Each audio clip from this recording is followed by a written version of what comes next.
Hey Gems and Gent, it's your girl Ray and Sherry. We're here yet again for another YouTube video, and today we are bringing you guys a fun type of discussion on how do you introduce your partner into your spiritual life. Sounds interesting, right? It does. We were actually asked this question by someone else, so that is exactly why we're bringing it to you guys here today. Let's jump right into topic. I personally, not to cut you off, I have a lot to say on this topic. I don't know if it's a lot, but this was a very interesting topic when it was brought to us by one of our viewers. Oh, and we want to take this time to thank all of you guys who watched our first video. Thank you so much. It means so much, as we got some really great feedback. And we just are so, we kind of took a leap of faith and just did it. So we're just glad that you guys watched, and hopefully you will continue watching and liking and subscribing. But we're going to get back to the topic today, yes, about introducing your partner or engaging them into your spirituality, or spirituality period. I don't know. Yeah. So, yeah, how do you want to go ahead? I'm going to dive right in. My biggest advice that I have for anyone that is dealing with the situation is to not push that person.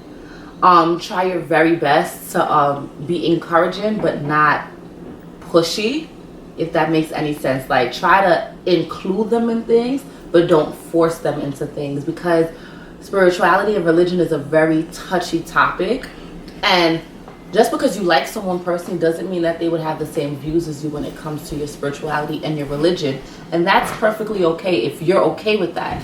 But you cannot be forceful when you want someone to understand where you're coming from as a religious person or a spiritual person.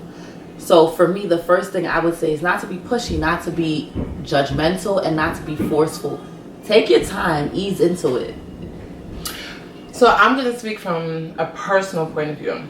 When I first started dating my current boyfriend, anyway, long story. But when I was dating him the first time, we'll get to, that's another video. But when I was dating him the first time, I came to him with some concerns about his spirituality, where he was, where I felt at that time in his spiritual walk. And at that time, I labeled myself as a Christian. I went with the label as a Christian, and now I don't.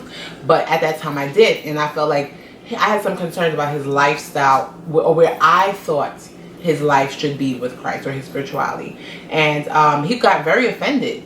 Why are you questioning me? And at the time I didn't get it. I was just like, I'm asking you because if we're gonna be together, I want a man that is on this level and blah blah blah. And I didn't realize at the time what I did was a little damaging to him. In the end, it kind of ended up okay, because it challenged him, I think, to seek a deeper relationship. I think initially it put him on the defense. And that can happen. And what I've realized and I've grown to see is that someone's personal relationship with God or spirituality is just that. It's personal. Nobody can measure it for us. Therefore, we can't measure it for anyone else. So all we can do is just have a moral standard for ourselves, and then seek that out in other people. And we have to be very cautious about how we speak to our partners about spirituality, because like I said, it's so personal. And like Reisa said, religion and spirituality, they're very touchy topics, specifically religion, which is what I try to stay away from. But if people are okay with saying, okay, I'm a Christian, I'm a Muslim, I'm Jewish, I'm this, I'm that, and that's what you subscribe to, then you have to figure out if you want a partner that shares that same faith. And I think, but it's always important to be open-minded, because your relationship with God or with the higher power won't always match what your partner, or rather your partner's won't always match what yours looks like. So we have to be patient too, because everybody's process is different. Everyone's progress is different. So I don't know, it could be touchy, and I went through it, but like I said, it ended up being okay. But initially it wasn't. I mean, honestly speaking, when it comes to religion, for me, I'm a Christian, and I feel like I always told myself I wanted to marry a Christian, and I came into relationships with a jaded perspective of what a Christian should be. So basically, if you weren't doing life the way I was doing it, you weren't a Christian. But that's unfair because there's so many different types of Christians. There's people who feel like they need to pray morning, noon, and night. There's people who feel like doing journaling is a way of connecting with their creator. And in a relationship, if you're looking at your person, your mate, your spouse as a being of like, oh, why you do it that way and not my way, it could get very ugly and very nasty really quickly. So you have to really think about people before you try to introduce them into anything. I know the Bible says do not be unequally yoked, but now that I'm married, I would say this: what I see as unequally yoked is totally different from what another Christian may see as unequally yoked. My husband isn't a Christian. I mean, does he pray? Yes, he does. Does he believe in God? Yes, he does. Does he go to church with me? Yes, he does. Does he engage with me in devotions and stuff like that? Yes, he does. But he does not walk around and saying that he's a Christian. But his lifestyle has exceeded my expectations of what I want in a mate. And what I wanted in a mate was always a Christian man, but Christian was always first. I never allowed people to show me who they were. And the Bible says, show yourself. Show yourself. Show who you are. Don't just talk about it. Show who you are. So when it comes to introducing someone to religion, who are you to tell them that how they do religion is wrong? I personally don't do religion. I do relationship. So I have a relationship with Jesus. I am saved and I'm thankful for that. But that's not my religion. Because when you look at it as a religion, you get very controlling and very manipulative to other people and their beliefs. And that's not fair. That's just how I think. So I feel like you shouldn't be pushy. I feel like you should take your time. I think most importantly, you should pray on your approach. How are you going to bring this situation to the person? How are you going to approach it? Because you cannot just go up to them. Let's role play. Sheri.Rae is my partner. I can't just go up to her one day like, hey, I'm going to church. You come with me.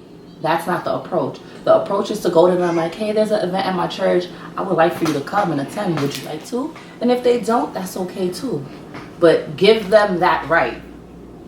And another important thing to think of, I'm tongue tied today, is that when you met them, if you didn't establish initially or have an idea of what their spiritual life was like, why now all of a sudden you coming in with guns blazing like this is what I want, this is you should have known what you were walking into. So therefore you should be able to be patient and be understanding about where they are spiritually, because maybe you have grown, but then you need to also be patient, because like I said, everybody's process is in progress is different.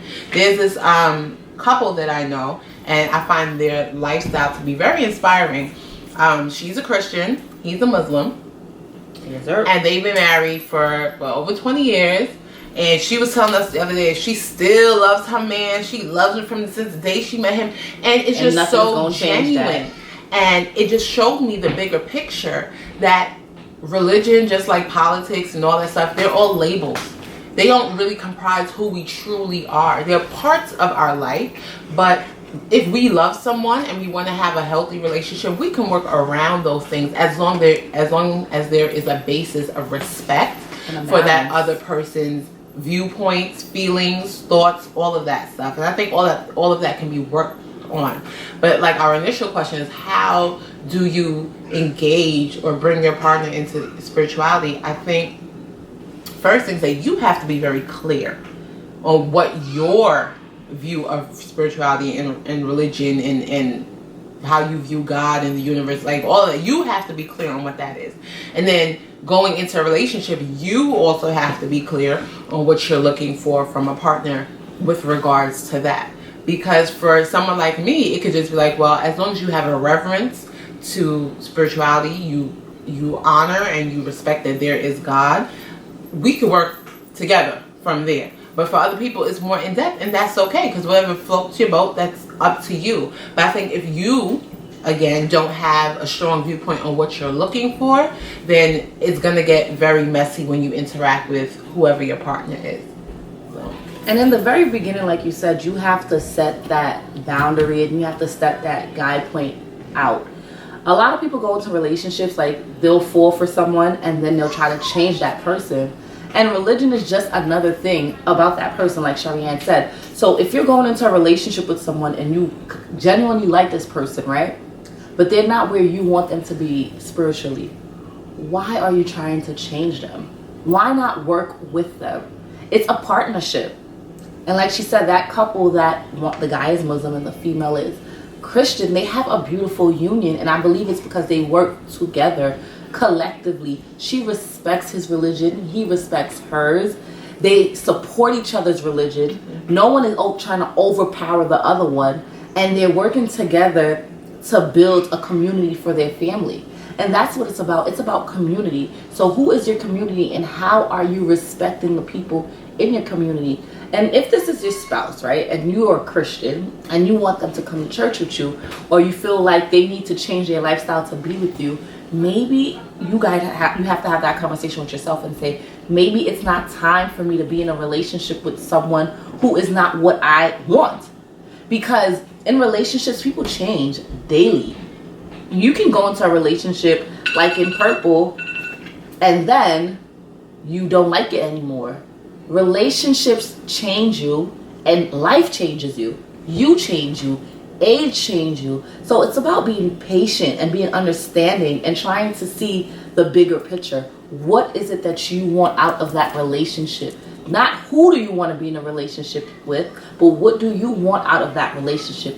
And how can your partner help you establish that? And there's something that I read before. It said that when you're interacting with your partner, view them as a garden that you want to grow beautiful flowers. So what you have to do is that you have to plant seeds of positivity, beautiful things. So when you speak to that person and you want something manifested from them, you want something to grow out of them, like Reisa said prior, it's about your approach, it's about what you say, it's about how you say it, it's about how you engage with them. But for me personally, my word of advice would be to, number one, have a strong sense of what your spiritual life is like, what your spiritual walk is like, because you can't be clear with your partner unless you know what it is that you're looking for. And then be patient, because life, everyone has their own process, their own way of growing. And then spirituality overall is a personal thing. It's purely personal. No one else can gauge it for you except you, and you can't gauge it for someone else. So it's all about just kind of growing with the other person and understanding also that you made mention of unequally yoked. Look, you can be going to church with your partner every day. I mean, every Sunday, you guys can be doing devotion and still be unequally yoked. He may like X and you may like B, and that causes conflict in the marriage. He may be a spender, you may be a saver, but you guys still go to church every day, pray and do all that stuff, and unequally yoked right there. So there's so much more to that. So it's about expanding your horizon and looking past I think sometimes the label, right, and then really getting down to the core. And Reisa made another good point about show me your works. How do you treat me? How do you treat other people? Do those things that you do the actions that you put out, do they go against what my internal moral compass is?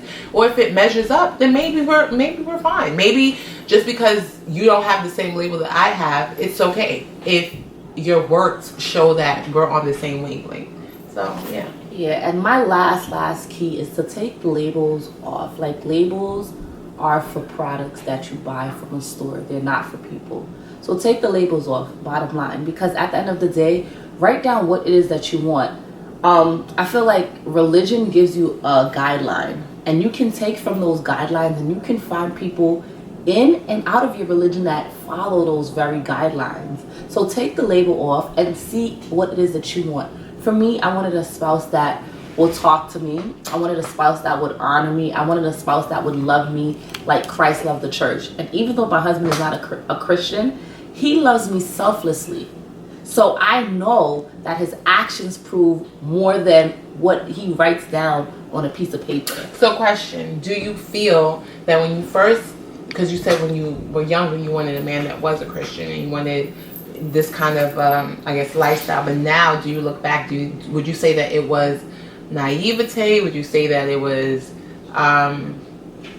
immaturity? What would you say that made you kind of want this particular box? Was it just the exposure that you had? Would you say that you've grown? I don't know. What I would say is that I feel like church played a major role in what I wanted in my future. church is very brainwashing.